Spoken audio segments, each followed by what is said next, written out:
Agriculture पे dependent पूरा बिहार है, क्योंकि वहाँ कोई खनिज नहीं है जिस पे इंडस्ट्री वहाँ इस्टेब्लिश हो या कोई ऐसी चीज़ नहीं है जहाँ पर उद्योग लगे। और वो 90% डिफेक्ट करता है जो डिस्ट्रिक्ट इफेक्टेड डिस्ट्रिक्ट है, वहाँ के मजदूर कहाँ जाए? अगर फसल नहीं लगा है तो उसको काटेगा कौन? अगर काटेगा तो किस चीज़ को काटेगा? अगर किसान है तो काटेगा किस चीज़ को? फसल रहे तभी तो। फसल क्या होता है? बर्बाद हो जाता है। हमें कहीं ना कहीं सेंट्रल गवर्नमेंट को जो डैम है या नेपाल से आने वाली पानी को डाइवर्ट करना पड़ेगा, जिसके बाद वहाँ फसल होगी, लोग वहाँ रुकेंगे। क्योंकि लोग कंफर्म नहीं है, क्योंकि आप देखे होंगे बिहार के ही मजदूर पंजाब जाके क्या करते हैं, वो भी तो वहाँ फसल ही काटते हैं। फिल्म स्टार शाहरुख खान का एक डायलॉग है, अगर आप किसी को शिद्दत से चाहो तो पूरी कायनात उससे मिलाने में आपका साथ देती है। मैं ये डायलॉग इसलिए बोल रहा हूँ कि मैं अभी दिल्ली में हूँ, और दिल्ली में एक ऐसे शख्स से आज हम आपका रूबरू कराएंगे जो साहरघाट मधवापुर प्रखंड के केरवा का रहने वाला है, और वहाँ से चल के सफ़र शुरुआत करके आज दिल्ली में सफल व्यक्ति, सफल बिजनेसमैन के रूप में मौजूद हैं। और हमारे साथ हैं, हम सबसे पहले स्वागत करना चाहेंगे संजय प्रसाद जी का। जी नमस्कार। जी नमस्कार सारे व्यूअर्स को। मैं एक्चुअली जिन्होंने विक्रम जी ने मुझे बताया, या विक्रम जी ने जितनी मेरी तारीफ़ और स्टार्टिंग किया, जी बिल्कुल, मैं केरवा का रहने वाला हूँ, और केरवा में ही मैंने अपनी सारी एजुकेशन की 10th तक। इसके बाद मैं दिल्ली में आया फॉर हायर एजुकेशन। यहाँ आने के बाद मैंने यहाँ पर सर्विसेज की, यानी जॉब की। जॉब करने के बाद इन 2015 मैंने अपनी कंपनी इस्टेब्लिश की, और आज सफल तो नहीं कह सकते क्योंकि इसकी कोई सीमा नहीं है, बट हाँ, नो डाउट हम जर्नी में हैं अभी आगे बढ़ने के लिए। तो जी निश्चित ही आप जो यात्रा है, सफलता की यात्रा होती है, जीवन की यात्रा कभी समाप्त नहीं होती है। और संजय जी, आप परिचय दे दीजिए, जो आप कौन कंपनी, हम अभी आपके कंपनी में आए हैं, घूमे हैं, बहुत सारे लोग हैं आपके यहाँ, काम क्या है कंपनी, इसके बारे में कुछ जानकारी हमारे दर्शकों को दीजिए। जी, एक्चुअली हम इंश्योरेंस सेक्टर में हमारी कंपनी है जिसका नाम है Omnis health care services private limited. हम लोग इंश्योरेंस के लिए IRDA से अप्रूव्ड कॉरपोरेट एजेंट है, जिसमें अपने यहाँ एम्प्लॉय को रख करके उनके थ्रू इंश्योरेंस की प्रोडक्ट को सेल करना, जिसमें हमारे पास लाइफ इंश्योरेंस भी है, हमारे पास हेल्थ इंश्योरेंस भी है, हमारे पास जनरल इंश्योरेंस भी है, सब तरह के इंश्योरेंस है हमारे पास। ऑल टाइप ऑफ इंश्योरेंस ये कह सकते हैं। कुछ लिमिटेड कंपनियों के साथ हम सेल करते हैं, और जितने भी हमारे साथ एम्प्लॉय है उनको एज ए सैलरीड जाती है। कितने एम्प्लॉय आपके यहाँ हैं? हमारे पास अभी एम्प्लॉय मोर देन 300 है। 300 है जी। और हमारे पास NCR में 4 ब्रांचेज हैं, जो सारे ब्रांचेज में सिर्फ यही होता है, इंश्योरेंस की प्रोडक्ट सेल करते हैं, और उसकी पोस्ट सेल उसकी सर्विसेज देखते हैं। लाइक उसमें क्लेम है तो क्लेम में हेल्प करना, उसके जो इंडोर्समेंट है यानी पॉलिसी में कुछ चेंजेज कराना है उसकी हेल्प करना, साथ में अगर किसी को पॉलिसी डॉक्यूमेंट्स नहीं मिल रही है टाइम पे, या टैक्स सर्टिफिकेट नहीं मिल रहा, वो उपलब्ध कराना, और उनकी जो भी क्वेरी है उसको रिजॉल्व करना। निश्चित ही आप एक बेहतर बिजनेसमैन के रूप में हैं। हम बात करेंगे रोजगार पर, बिहार की, अपने मिथिलांचल की, अपने लोगों की, अपने समाज की। आज जब हम दिल्ली में हैं, दिल्ली में जब हम घूम रहे हैं तो देख रहे हैं कि बहुत सारे लोग अपने इलाके के हैं, जो मधुबनी के हैं, यहाँ आकर के कोई रिक्शा चला रहे हैं, कोई ठेला चला रहे हैं, कोई ऑफिस में जॉब कर रहे हैं।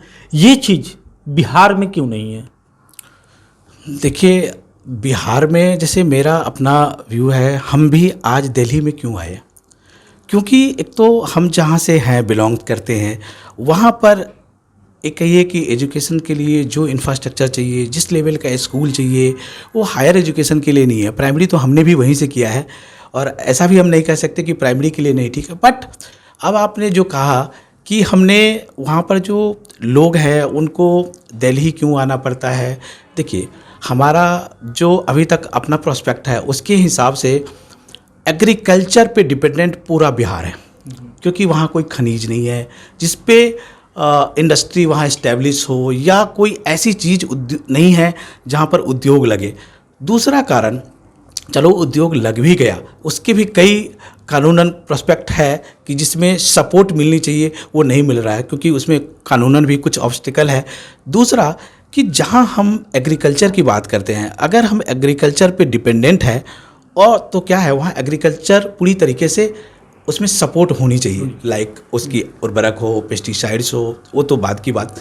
जब हम फसल लगाते हैं तो हर साल किसान फसल लगाता है, बट जो इंटरनेशनल इशूज़ क्या है? बाढ़, फ्लड, जो पूरे बिहार की 90% डिस्ट्रिक्ट को इफेक्ट करता है।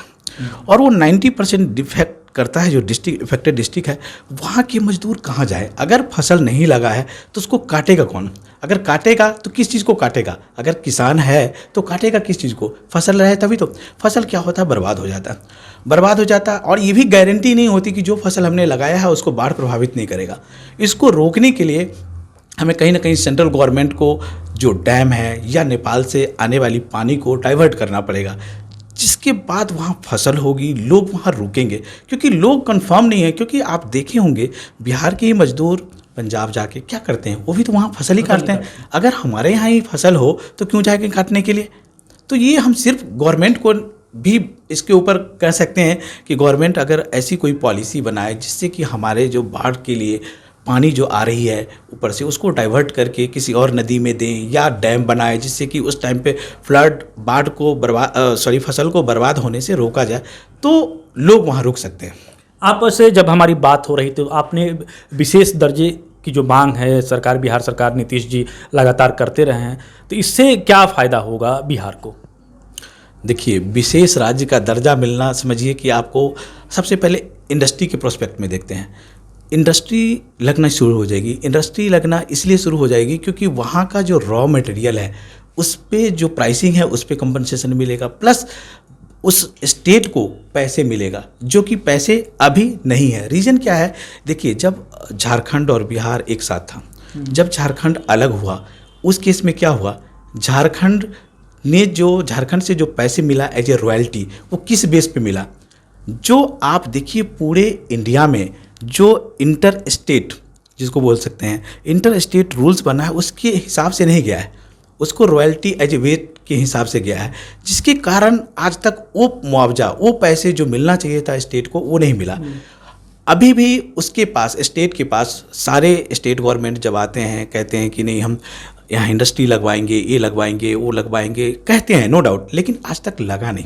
रीज़न क्या है? और लगता भी है, किसी को अगर लेके भी आते हैं तो वो रुक नहीं पाते, क्योंकि वो उनको जो चीज़ें, सपोज लैंड है, सपोज उसके लिए मुझे चाहिए लाइक मेन जो रॉ मटेरियल, वो भी प्रॉपर नहीं मिल पा रहा है, और वो उसकी प्राइसिंग ठीक नहीं है। जो गवर्नमेंट की एक पॉलिसी है जो आई थी 60 के दौरान, वो आई थी कि आप इंडस्ट्री लगाना चाहते हैं, कहीं भी लगाएंगे, सपोज कोई गुजरात में लगा रहा है इंडस्ट्री, और उसको मटेरियल जो कि बिहार में नहीं है, मान लो किसी और स्टेट से जा रहा है, तो वही प्राइस पे उसको गुजरात में उपलब्ध हो रहा है, तो फिर बिहार में क्यों लगाएगा? बिहार में नहीं लगाएगा। बिहार में तब लगाएगा जब बिहार में कुछ सस्ते दामों पे मिलेगा, क्योंकि मार्जिन मिलेगा, तभी जाके वहाँ के रोज़गार मिलेगा। अदरवाइज हमें तो दूसरे स्टेट जाना पड़ेगा ना, जहाँ पे रोज़गार उपलब्ध हो, जहाँ पे फ्लड नहीं आता हो, जहाँ पे बाढ़ नहीं आता हो, जहाँ से हम अपनी कंफर्म हो कि जब हम जा रहे हैं तो कुछ ना कुछ कमा के आएंगे। बट यहाँ मतलब डाउट है कि हम इस फसल को काट पाएंगे कि नहीं, कि जो लगाए हैं। सबसे मुख्य रूप से अगर कहा जाए कारण, तो कारण वो है बाढ़ जो हमारे इलाके में, और बाढ़ को ख़त्म करने के लिए डैम बनाना बहुत ज़रूरी है। डैम के माध्यम से भारत नेपाल का जो समझौता है उस हिसाब से बना करके उसको कम किया जा सकता है। संजय जी, हम जो हमारे युवा हैं जो आगे बढ़ना चाहते हैं, जिस तरह से आप एक सफलता की ओर है, आप सफल है, और बड़ी कंपनी हमने देखा आपके यहाँ पर जो लोग हैं, आप 300 लोगों को रोज़गार दे रखे हैं, तो युवाओं को क्या कहेंगे? युवा किस तरह से आगे बढ़े, क्या करे, क्या करना चाहिए? क्योंकि अपने यहाँ शिक्षा का भी स्तर आप देख रहे हैं, सब कुछ समझ रहे हैं, तो क्या कहेंगे युवाओं को? देखिए, हमारे हिसाब से जो शिक्षा का है, शिक्षा में तो इम्प्रूवमेंट होनी चाहिए, जो नहीं है। क्योंकि आप जब किसी पर्पस के लिए या किसी गोल्स के लिए भाग रहे हैं, तो आपकी बेसिक शिक्षा के साथ साथ आप वो चीज़ें जो आगे हो रही है, हम लोग क्या करते हैं, हमारे यहाँ से जब आते हैं लोग 10th के बाद सोचना शुरू करते हैं कि हमें पहुँचना कहाँ है, हमें जाना कहाँ है, उसके बाद हम उसकी तैयारी के लिए लग जाते हैं।